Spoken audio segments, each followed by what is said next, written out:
서울대학교 명예 교수님이신 손봉호 교수님께서 자신의 회심 체험에 대해서 이렇게 말씀하신 적이 있습니다. 자기는 원래 유교 가정에서 자라서 기독교에 대해서 전혀 관심이 없었대요. 그런데 중학교 2학년 때 신용도라는 친구가 같이 교회 한번 가보자 그랬답니다. 그래서 그냥 단순한 호기심으로 친구 따라서 같이 교회 나갔대요. 그리고 그렇게 호기심으로 나간 교회에 등록을 하게 되고, 그리고 나선 교회 집회에 빠지지 않고 참여하고, 그리고 성경도 열심히 읽었대요. 그러면서 하시는 말씀이 이것이 나의 회심 이야기입니다. 되게 밋밋하죠. 너무 밋밋해요. 그래서 이분이요, 다른 분들의 그 의리의리한 그 회심 체험의 이야기를 들으면 이런 생각이 번뜩 스치고 지나간대요. 나는 진짜 거듭난 사람이 맞나? 이런 생각이 싹 스치고 지나간대요. 저도 이제 그런 생각이 들 때도 있고, 여러분도 아마 그런 생각이 들 수 있을 거라 생각을 합니다. 그런데 이분의 마지막 말씀이 이거예요. 그러나 나는 하나님께서 나를 택하셔서 사랑하시고 일생을 이끄시고 주님의 고귀한 사랑이 나의 삶을 한없이 가치 있게 만드신다는 것을 나는 믿고 감사한다. 교회 한번 가보자라고 했던 친구의 권유가 나의 삶 전체를 이렇게 결정짓는 계기가 되었다는 사실이 놀랍고 감사할 따름이다. 대체로 어렸을 때부터 신앙생활을 해오신 분들이 이런 경우가 많아요. 어떤 특별한 회심 체험의 어떤 계기라고 말할 만한 게 없는 거죠. 그래서 언제부터 예수님 믿게 되셨어요? 라고 물어보면 저요? 저는 원래부터 그냥 믿었어요. 라고 대답을 합니다. 저도 그런 케이스니까요. 그런데 여러분, 그래도 이런 분들의 신앙이 굉장히 좀 탄탄해요. 성실하고 또 그리고 한결같고 흔들림 없는 모습임을 우리가 종종 보게 되는 거죠. 불같은 맛은 좀 떨어질지라도 좀 그래요. 자, 그런데 반면에 이렇게 밋밋한 경우 말고 인생의 획기적인 전환점이 되는 그러한 극적인 회심 체험을 하시는 경우도 있습니다. 오늘 우리가 성경 본문에서 함께 읽은 이 사울의 경우가 바로 그런 케이스예요. 잠깐 우리가 이 사울이 어떤 사람이었는지 살펴볼 필요가 있는데요. 사울이 사도 바울의 옛날 이름이 사울이죠. 그런데 이 사울은요, 원래부터 예수님을 믿는 그런 사람은 아니었습니다. 사울은 오히려 아주 열심 있는 바리새파 유대인이었어요. 빌립보서 3장 5절을 보면 이 사울이 자기 자신에 대해서 소개하는 그런 내용이 나오는데, 거기 보면요, 태어난 지 8일 만에 할례를 받았다라고 그래요. 이 말은 무슨 말이냐면 부모님 때부터 독실한 그런 유대인이었다는 거예요. 헬라화되지 않고 아주 유대교 신앙을 잘 지켜왔다는 거예요. 뿐만 아니라 사울이 그런 평범한 유대인 정도로 사는 수준이 아니라 바리새인으로 살았다 그러죠. 바리새인이었다.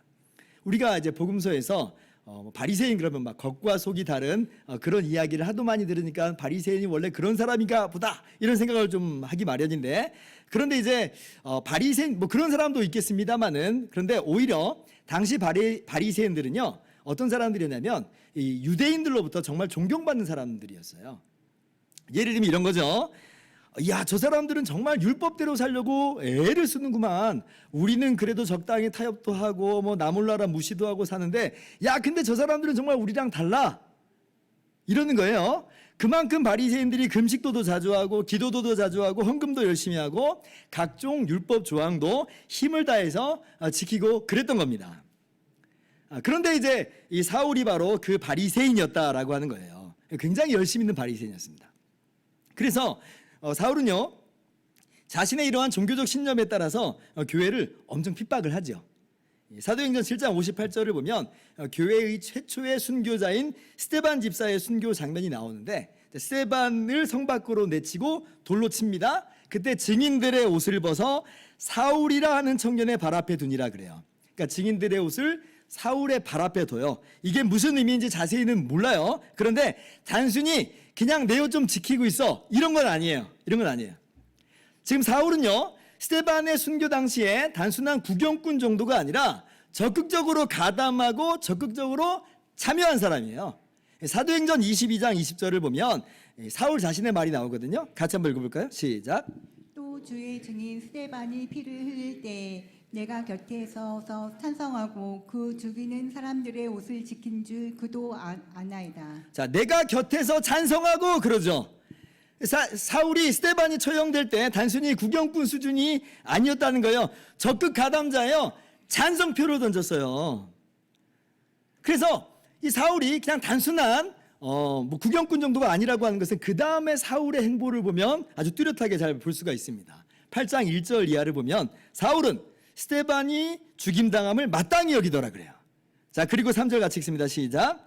사울이 교회를 잔멸할 새 각 집에 들어가 남녀를 끌어다가 옥에 넘기니라. 이제 사울이 본격적으로 교회를 박해하는 핍박자로서 앞장을 서는 거죠. 아마도 이제 사내들인 공회에서도 사울에게 완장을 채워준 것 같아요. 사울 딱 보니까 진짜 유대교에 열심히 있는 사람인 게 보이는 거죠. 그러니까 당신이 나서서 기독교인들을 색출해 보시오 라고 하는 거예요. 그러니까 유대교에 열심히 있던 이 사울이 알겠습니다 하고 그냥 기꺼이 나서는 거죠. 그래서 이 사울이 아주 눈에 불을 켜고 이제 기독교인들을 잡아다가 감옥에 가두는 겁니다. 스데반의 순교가 이 사울의 마음에 어느 정도의 충격으로 다가왔는지 우리가 알 도리는 전혀 없지만, 근데 오히려 성경에서 보여주는 그 사울의 모습은 뭐냐면 공포 그 자체예요. 기독교인들에게 있어서 두려움 그 자체입니다. 당시 기독교인들이 사울을 얼마나 두려워하고 경계를 했는지 나중에 이제 예수님께서 사울을 만나 주시고 사울이 예수님을 이제 믿잖아요. 근데 그런 소식을 들어도 오늘 9장 26절 이하를 봐보세요. 다 두려워하여 그 말을 안 믿었다 그래요.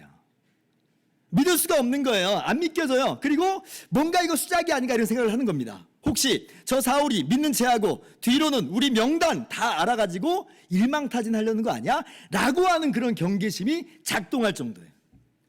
그러니까 이제 사울이 얼마나 혹독하게 교회를 핍박을 했는지 우리가 잘 알 수가 있는 거죠. 이것이 오늘 본문 1절 말씀의 배경입니다. 1절 보세요. 사울이 주의 제자에게 대하여 여전히 위협과 살기가 등등하여 대제사장에게 가서, 기독교인들에 대한 이 사울의 적대감은 스데반의 순교나 예루살렘 교회 박해 그 정도로 결코 누그러지지 않았다는 거예요. 사울이 딱 보니까 기독교인들이 박해를 피해서 이 동네 저 동네로만 흩어져 있는 거예요. 그래서 지금 예루살렘 교회만 박해한 것으로 이렇게 끝내서는 안 되고 아주 그냥 구석구석 이 잡듯이 잡아야 되겠다라는 생각을 한 거예요. 그래서 다메섹이라고 하는 도시로 가는 겁니다. 거기에 있는 신자들도 다 잡아오겠다는 거예요.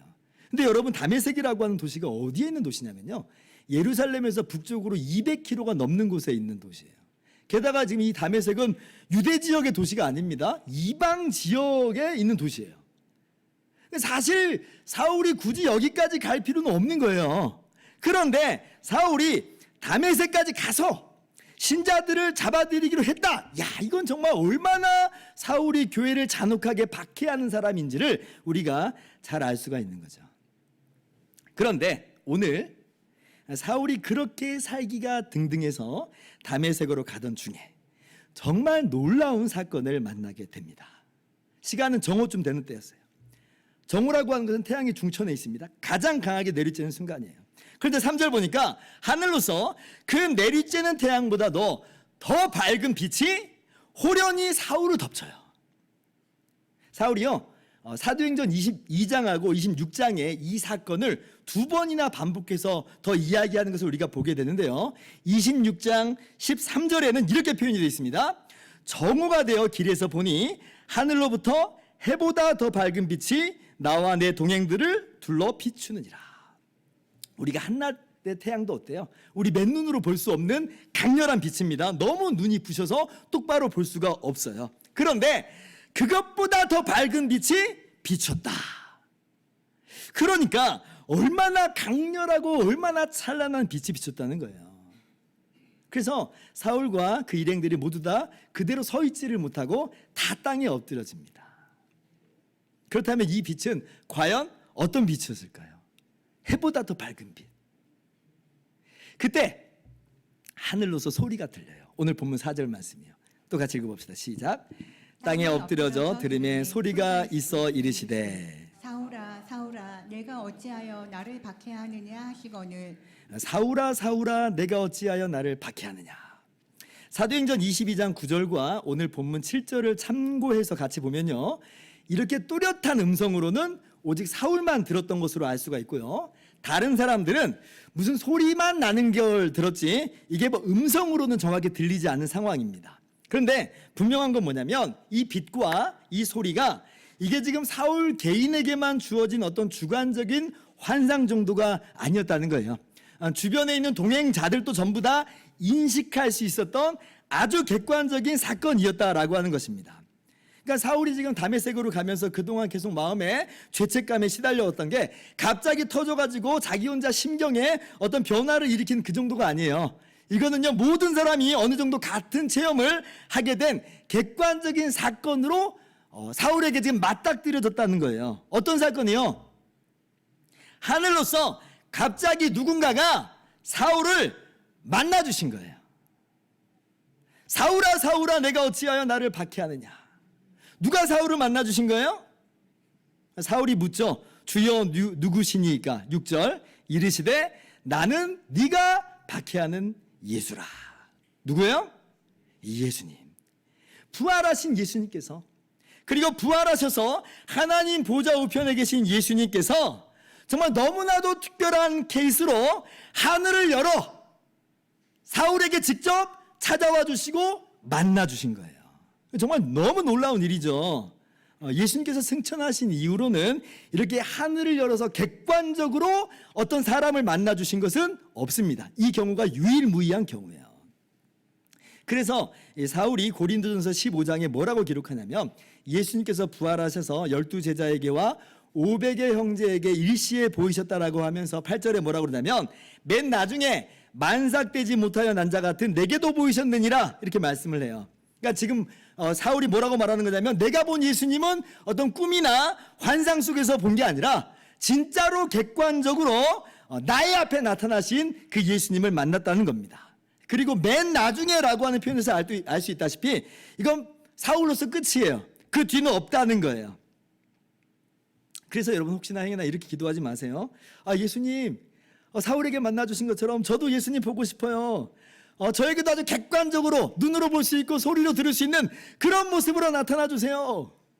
여러분 그 열망은 저 충분히 이해를 하고 정말 귀하다고 생각을 합니다만은, 근데 성경에 맨 나중이라고 그랬잖아요. 그러니까 이 사울처럼 객관적으로 만나 주시는 일은 없는 겁니다. 그 뒤는 없는 거예요. 우리가 오직 예수님을 얼굴과 얼굴로 마주대야 하는 시간은 예수님이 다시 오실 때 바로 그때밖에 없습니다. 그 이전에는 그런 일 없는 거예요. 그래서 오히려 어떤 사람이 내가 직접 내 눈으로 내 귀로 예수님을 만났다, 객관적으로 만났다라고 하는 그런 사람이 있다면 그런 사람은 어떤 사람이에요? 이단이에요. 쫓아가시면 안 됩니다. 하여튼 부활하신 예수님께서 하늘을 열어 지금 사울에게 찾아와 주셨습니다. 자, 그러면 예수님께서 사울을 왜 찾아오셨는지가 중요하죠. 어쩌면 사울은요 지금 예수라고 하는 이름을 듣는 순간 마음이 철렁 내려앉았을지도 몰라요. 왜냐하면 지금 자기가 어떤 삶을 살았는데요. 지금까지 그 이름 믿는 사람들을 박해하면서 살았어요.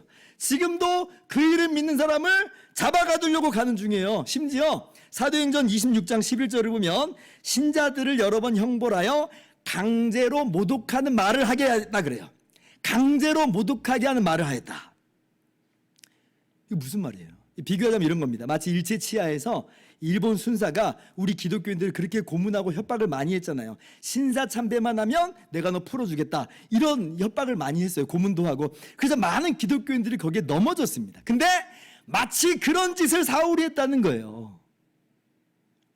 근데 그때 우리나라가 갑자기 해방됐어요. 자, 그러면 지금 해방을 맞이한 일본 순사는 어떤 심정이겠어요? 마음이 철렁 내려앉는 거예요. 아이고 나 죽었네, 나 끝장이네, 이런 생각을 하겠죠. 마치 그런 것처럼 지금까지 교회를 박해했던 사울로서는 가슴이 철렁 내려앉는 거예요. 아이고야, 나는 이제 꼼짝없이 죽었구나. 사실 죽었죠. 죽어 마땅한 그러한 죄인 아니겠습니까? 그런데 너무 놀랍게도 오늘 사울을 만나주시는 예수님 말씀은요, 사울의 그러한 기대를 완전히 뛰어넘어요. 사울은 나 죽었네 그러고 있을 텐데, 그러나 예수님께서는 찾아오셔서 어떤 말을 하세요? 그 어떤 저주나 그 어떤 심판이나 보복이나 응징의 말씀을 하시지 않아요. 6절 말씀 보세요. 너는 일어나 시내로 들어가라. 내가 행할 것을 내게 이를 자가 있느니라. 사도행전 26장 16절에는 더 구체적으로 한마디가 기록되어 있습니다. 같이 한번 읽어봅시다. 시작. 일어나 너의 발로 서라. 내가 내게 나타난 것은 곧 내가 나를 본 일과 장차 내가 내게 나타날 일에 너로 종과 증인을 삼으려 함이니.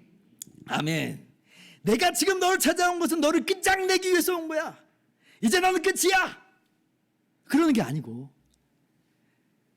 내가 너를 나의 부활의 증인으로 삼고자 한다는 것이에요. 너무 놀라운 말씀이죠. 여러분, 그렇다면 이제껏 사울이 교회를 박해온 일은 어떻게 된다는 거예요? 어떻게 하시겠다는 거예요? 기록은 안 돼 있지만 우리가 이 말씀 속에 이미 어떤 내용이 내포되어 있는 걸 충분히 알 수 있죠. 예수님이 그거 따져 묻지 않겠다는 거예요. 용서하시겠다는 거예요. 사울이 지금 이 시간에 부활하신 예수님을 나의 주와 구주로 맞이한다면 이전에 사울이 어떠한 사람이었든지 간에 예수님께서 기억지 아니하시겠다라고 하는 거예요. 이야, 정말 너무 기가 막힌 은혜죠. 예수님은요, 이렇게 죄인을 찾아서 용서하시고 구원하시는 은혜의 주님이세요. 그래서 사울이 이 은혜가 얼마나 크고 강렬했든지 디모데전서 1장 14절 이하에 이렇게 고백을 합니다.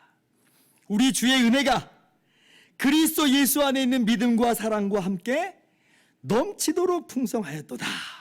15절 같이요. 미쁘다 모든 사람이 받을 만한 이 말이여. 그리스도 예수께서 죄인을 구원하시려고 세상에 임하셨다 하였도다. 죄인 중에 내가 괴순이라. 아멘. 미쁘다 모든 사람이 받을 만한 이 말이요. 어떤 말이 그렇다는 거예요? 예수님은 죄인의 구주시다. 이 말이요, 이 말이요. 모든 사람이 받을 만하고 모든 사람이 믿을 만한 말이다. 아니, 당신은 어떻게 그렇게 확신합니까? 내가 어떻게 아냐면요, 나 같은 죄인에게까지도, 죄인 괴수 같은 나에게까지도 예수님은 찾아와 주셨고 만나 주셨고 용서해 주셨거든요. 예수님은 정말 죄인의 구주시고 주님의 은혜와 사랑은 한이 없으십니다. 그러므로 오늘 우리는 정말 중요한 두 가지 진리를 깨닫게 되는데요. 첫째로는 우리 예수님께서는 나 같은 죄인까지도 오래 참으시고 사랑하신다는 거예요. 사울 보세요. 오늘 교회의 원수 아니에요? 예수님하고는 전혀 상관없는 그런 삶을 살았던 그런 사람이에요. 그러나 예수님께서는 그런 사울을 오래 참아주시고 오래 참으실 뿐 아니라 찾아가 주시고 용서해 주시고 구원해 주세요. 그래서 사울이요, 이제 바울 사도가 됐죠. 바울 사도가 디모데전서 1장 16절에 이렇게 고백을 합니다. 그러나 내가 긍휼을 입은 까닭은 예수 그리스도께서 내게 먼저 일체 오래 참으심을 보이사 후에 주를 믿어 영생 얻는 자들에게 본이 되게 하려 하심이라. 내게 오래 참아주셨다. 그리고 나를 이렇게 오래 참아주신 이유는 주님이 얼마나 은혜와 사랑의 하나님인지를 모든 사람에게 증명하여 주신 것이다. 본이 되게 하려 하심이라. 사도 바울이 본보기라는 거죠. 주님의 은혜와 사랑이 크기에 본보기다. 나 같은 죄인이 은혜를 받을 수 있다면 이 세상에는 은혜 받지 못할 사람이 없다라고 하는 거예요. 다시 한번 말씀드립니다. 우리가 사울과도 같이 객관적인 어떤 체험으로서 주님을 만나는 일은 없습니다. 그러나 사울이 만난 예수님의 은혜와 사랑은 누구나 할 것 없이 말씀 가운데 예수님께서 찾아와 주시고 만나 주시고 경험하게 하시는 바예요. 바울이 지금 내가 본보기다 그러잖아요. 알라는 거예요. 만나라는 거예요. 주님이 찾아오셨다는 겁니다. 미쁘다 모든 사람이 받을 만한 이 말이요. 받으라는 거죠. 이러한 주님의 은혜와 사랑을 여러분 마음 가운데 새기시기를 바랍니다. 오늘 사울과도 같이 그동안 예수님을 믿는 사람들을 증오하고 모욕했던 사람들 중에서 그렇게 예수님께서 만나 주셔가지고 예수님께로 돌아오는 분들이 더러 있어요. 그 중에서도 이제 어떤 분을 제가 이제 기사로 본 적이 있냐면 유명한 아동 문학가인 이 장수철 시인도 그런 분 중에 한 분이라 합니다. 이분이 뭐 해당화가 곱게 핀 바닷가에서 이 동요의 작사가이기도 한 분이에요. 이분의 고백이 이렇습니다. 사실 나는 교회에 나오도록 권유를 받았을 때 어떤 형용하기 어려운 분노까지 느끼면서 거절하곤 하였다. 왜냐하면 몇 해 동안 엄청난 고통 속에 허우적거리고 있을 때 더욱 냉혹했던 사람들이 바로 예수 믿는다는 사람들이었기 때문이다. 그래서 교인들이라면 무조건 증오했고 모욕까지 주었다. 그래요. 그러던 내가 신앙의 문에 들어섰으니 이것은 기적이요. 아니, 기적이라기보다 하나님께서 나를 택해 주셨다는 증거다. 이렇게 이야기를 해요. 이분이 이렇게 이 주님을 믿는 사람들을 모욕하고 증오했던 그 길에서 신앙의 문에 들어섰을 때 문이라고 하는 그런 시를 씁니다. 제가 그대로 한번 갖고 와봤어요. 이제사 들어섰습니다. 너무나 오랜 세월을 멀리서만 이방인처럼 바라보던 이 문 안에 이제사 고개를 숙이고 어리석은 양이 들어섰습니다. 그 숱한 나날을 어둡게 방황하던 죄 많은 마음이라서, 죄 많은 몸이라서 어제 밤새도록 씻었습니다. 어제 밤새도록 닦았습니다. 아직도 모릅니다. 아무것도 모릅니다. 이끌어 주옵소서, 보살펴 주옵소서. 높이 계신 하나님, 이제사 들어선 이 문 안에서 처음으로 올리는 참된 기도, 밝은 빛을 느끼는 순간입니다. 이분의 회심 이야기 속에서는 지금 이분의 회심 이야기는 그 글에 나와 있지 않았기 때문에 어떤 구체적인 일이 있었는지는 잘 모릅니다만은, 그러나 주님께서 이분을 만나주시는 것만큼은 틀림이 없는 것 같아요. 주님의 빛이 비춰진 거예요. 주님께서 이분을 찾아와 주셨어요. 그래서 비로소 깨닫게 된 거예요. 그동안의 삶의 나날들 속에서 죄를 죄로도조차 알지 못하고 살았는데, 심지어 예수님 믿는 사람들을 모욕하고 증오까지 하면서 살았는데, 그런데 모든 것을 덮어주시는 하늘로부터 더 밝은 빛이 비춰진 거죠. 그 빛이 비춰주니까 자기의 죄를 깨닫고 동시에 주님이 얼마나 나를 사랑하신지를 깨닫게 된 거예요. 그래서 주님 앞에 나와서 이렇게 고백을 하고 있는 것이죠. 주님께서는 이렇게 주님을 모욕하고 또 증오하는 그런 사람들에게 찾아가 주시는 은혜의 주님이세요. 사랑의 주님이세요. 뿐만 아니죠. 주님은 그렇게 주님을 핍박하고 주님을 박해하는 그런 사람들뿐 아니라 변절자 같은 사람에게도 찾아가 주시고 만나 주시고 회복시켜 주시는 은혜의 하나님이라는 걸 우리 너무나 잘 알고 있어요. 사울같이 이렇게 교회를 박해하는 사람도 있어가 한편, 베드로같이 예수님을 3번이나 모른다고 부인했던 사람들도 있죠. 예수님께서 십자가에 달려 돌아가시기 전에 예수님을 모른다고 3번이나 부인했어요. 심지어 3번째 부인할 때는 저주하고 맹세까지 하면서 예수님을 모른다고 했습니다. 그런데 예수님께서 어떻게 베드로를 대하세요? 부활하시고 나서 그 베드로를 찾아가 주세요. 만나 주세요. 그러면서 하시는 말씀이 평안이 있을지어다. 평안을 말씀하세요. 심지어 베드로가요, 그래도 마음이 완전히 회복이 안 되는 거예요. 왜냐하면 자신의 연약함과 자신의 죄를 아니까. 그래서 그 자책감과 자괴감에 빠져가지고 낙심하여서 나는 물고기 잡으러 가노라 라고 했을 때에 예수님께서 바로 그 베드로를 또 만나주시죠. 그래서 다른 것 전혀 묻지 않고 오직 한 가지만 물으세요. 네가 나를 사랑하느냐? 베드로가 예수님께 이제 내놓을 거 아무것도 없어요. 자신의 의와 자신의 공로는 완전히 와르르 무너졌어요. 그러나 그 마음 가운데 여전히 있는 마음, 주님 사랑합니다, 이 마음이 있거든요. 주님이 그걸 보신 거예요. 그래서 네가 나를 사랑하느냐 할 때에 베드로가 내가 주님을 사랑합니다 고백하죠. 그럴 때에 예수님께서 베드로에게 다른 건 묻지 않으시고 다른 건 따지지 않으시고 내 양을 먹이라 라고 말씀하시면서 오히려 사명을 부여하시는 놀라운 은혜를 우리는 말씀 속에서 발견합니다. 얼마나 놀라운 은혜의 주님이세요. 핍박자에게도 찾아가 주시고 변절자에게도 만나 주시고, 야, 정말 얼마나 놀라운 은혜인지요. 한 장로님이 있었대요. 교회에서 한 가지 일어난 일로 인해서 상처를 심하게 받아가지고 5년간이나 교회를 떠나서 방황하던 중이었습니다. 그러던 어느 날 술집에서 술을 마시고 있는데 건너편에서 점을 치던 어떤 점쟁이가 막 외치는 거예요. 여기 예수 믿는 사람이 있습니까? 빨리 나가주세요. 점괘가 나오지 않습니다. 사람들이 웃죠. 아니 무슨 술집에 예수쟁이가 있다는 말이야? 라고 하는 거예요. 근데 그 점쟁이가 계속 외칩니다. 아니요, 여기 예수 믿는 사람이 있습니다. 빨리 나가주세요 하면서 그 장로님을 뚫어지게 바라보더래요. 그러니까 이 장로님이 민망해가지고 부끄러워서 술집에서 서둘러 나오는데 그 마음에 쿵쾅거림이 있는 거예요. 쿵쾅거림이. 어떤 쿵쾅거림이요. 밖에 나와서 나무를 붙들고 울면서 하는 말이 주님, 제가 주님을 떠난 지 5년이나 되었는데 주님께서는 아직도 주님의 성령을 거두어 가시지 않았군요. 라고 하면서 이분이 주님께로 돌아왔다는 그런 이야기입니다. 그런데 제가 정말 인상 깊었던 건 뭐냐면 이 기사를 읽고 제가 9년 전에 교회를 개척하면서 저희 집에서 처음 주일 예배를 드릴 때 그때 저하고 저희 집사람하고 초등학교 2학년인 저희 아들하고 이렇게 3명에서 예배 드릴 때였는데 제가 신문에서 이 기사를 읽고 이 예화를 읽고 설교 중에 이야기를 했어요. 그랬더니 저희 아들이 눈에서 눈물이 쭉 흐르는 거예요.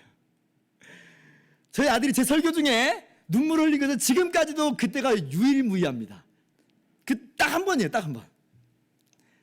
여러분 초등학교 2학년이에요. 뭘 안다고 눈물을 흘리는 거예요? 아는 거예요. 아는 거예요.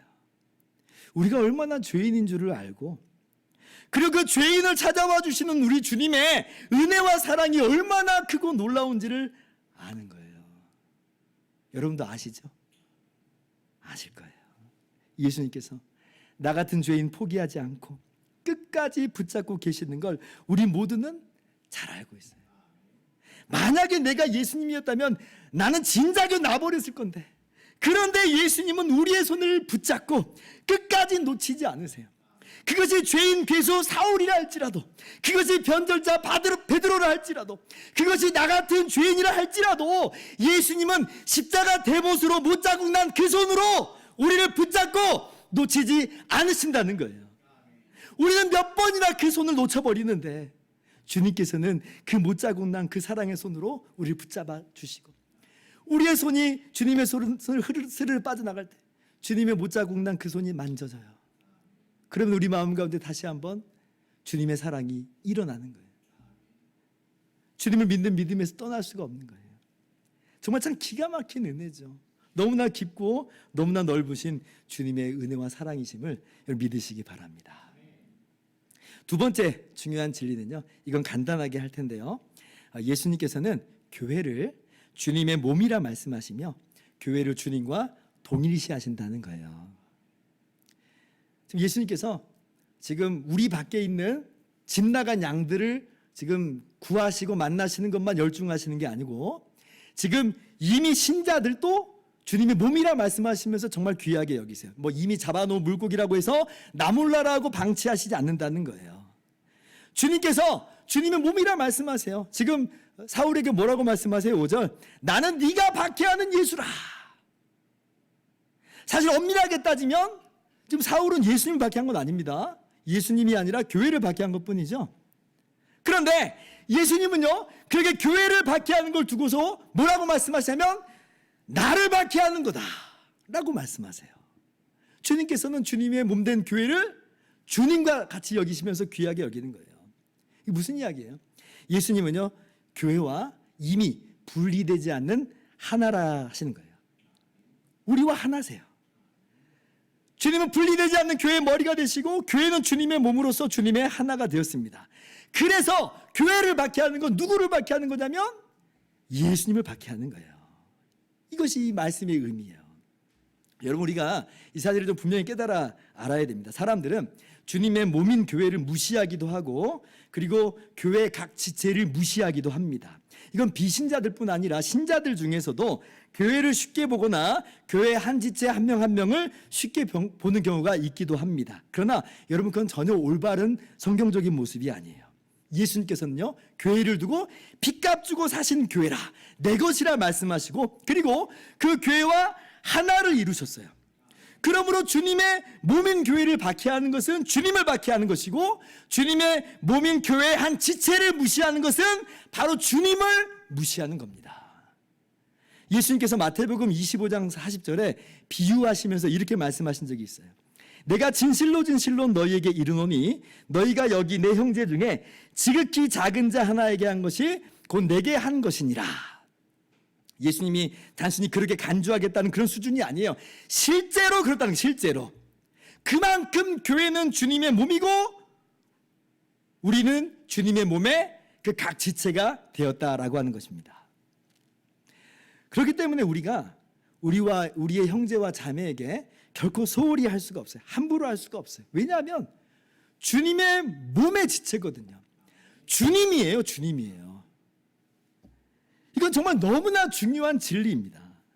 제가 오늘 이것이 핵심에서 약간 비껴가 있기 때문에 간략하게만 말씀을 드립니다만은 여러분 이 진리를 여러분 마음 가운데 깊이 새길 수 있기를 바랍니다. 우리가 뭐 교회를 박해하는 일은 없습니다. 그러나 주님께서 내 몸이라고 하신 주님의 교회를 사랑하고 섬기고 교회 각 지체를 힘써 사랑하고 섬기시길 바랍니다. 그것이 주님을 사랑하고 섬기는 것임을 믿으시기 바랍니다. 이제 말씀을 마칩니다. 오늘 저는요 여러분들과 함께 정말 너무나 중요하고 값진 진리를 나누고 있어요. 뭐냐면 우리 예수님의 그 은혜와 사랑이 얼마나 크고도 깊은지 한없는 은혜와 사랑이다라고 하는 것이에요. 우리 가운데 드라마틱한 체험이 없을지라도 우리는 그저 밋밋한 체험만 있을지라도 그건 아무 상관없어요. 아무 상관없어요.